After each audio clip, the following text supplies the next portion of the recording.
मुझे तुम्हारी जरूरत नहीं, मेरा प्यार मुझे पुकार रहा है। फिर समुद्र किनारे जाकर उसने चांद की ओर पीठ की, छुरा निकाला और अपनी छाया काट दी।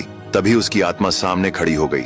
युवा मछुआरा बोला, जाओ यहाँ से और फिर कभी अपनी शक्ल न दिखाना, अब हम कभी नहीं मिलेंगे। आत्मा ने कहा, हर साल मैं इसी जगह पर आकर तुम्हें पुकारा करूंगी, हो सकता है कभी तुम्हें मेरी जरूरत महसूस हो। मुझे तुम्हारी क्या जरूरत हो सकती है? मछुआरे ने कहा, लेकिन जैसा तुम चाहो कर सकती हो। इतना कहकर वह समुद्र में चला गया। उसका स्वागत शंख बजाकर हुआ और राजकुमारी मत्स्य कन्या उससे मिलने आई। उसने मछुआरे को गले लगाकर चुंबन लिया। आत्मा सुनसान समुद्र तट पर खड़ी उन्हें देख रही थी। जब वे समुद्र की गहराइयों में अदृश्य हो गए तो वह रोती हुई दलदली क्षेत्र की तरफ चली गई। ठीक 1 वर्ष बाद आत्मा फिर समुद्र किनारे आई और मछुआरे को पुकारा। मछुआरा ऊपर आया और बोला, क्यों बुलाया मुझे? आत्मा ने कहा, मैंने अद्भुत चीजें देखी हैं। उसने अपनी यात्राएं सुनाई। वह पूर्व की ओर गई, तुर्कों के देश पहुंची, रेगिस्तान पार किया, युद्ध देखा, व्यापारियों से मिली, ऊंटों और खच्चरों के कारवाओं के साथ सफर किया, अजगरों और बौनों की घाटियों से गुजरी, दुनिया की अनोखी जगहों की यात्रा की और अंत में मुझे कुछ ऐसा मिला है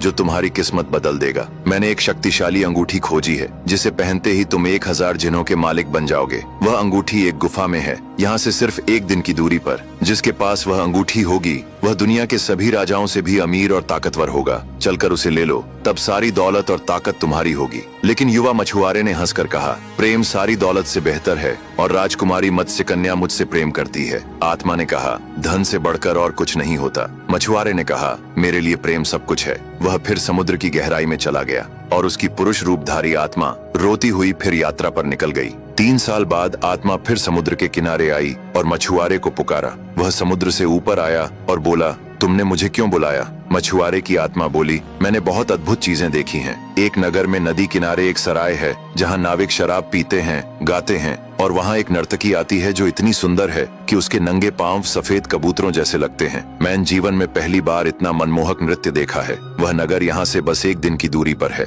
मछुआरे के मन में विचार आया, मेरी प्रेमिका मत्स्य कन्या के तो पैर ही नहीं हैं, इसलिए वह नाच नहीं सकती, पर जो लड़की नाचती है मैं उसे देख आऊंगा और फिर वापस लौट आऊंगा। ये सोचकर वह अपनी आत्मा के साथ चल पड़ा। आत्मा को उसने अपना लिया। आत्मा बहुत खुश हुई और मछुआरे में प्रवेश कर गई। रास्ते में आत्मा ने उसे बार बार भटकाने की कोशिश की। पहले शहर में आत्मा ने कहा, दुकान में रखा वह चांदी का प्याला उठा लो। मछुआरे ने अनजाने में उठा लिया, फिर पछताया और बोला, यह गलत है। दूसरे शहर में आत्मा ने कहा, उस बच्चे को पीटो। मछुआरे ने वैसा ही किया, फिर रो पड़ा, मैंने बुरा किया। तीसरे शहर में मछुआरा एक व्यापारी के घर ठहरा। रात को आत्मा ने कहा, उठो, व्यापारी को मारो और उसका सोना ले लो। मछुआरे ने पहले इनकार किया, पर फिर आत्मा के प्रभाव में आ गया। उसने व्यापारी को मार दिया और सोने की थैलियां लेकर भाग गया। फिर उसने पछताकर कहा,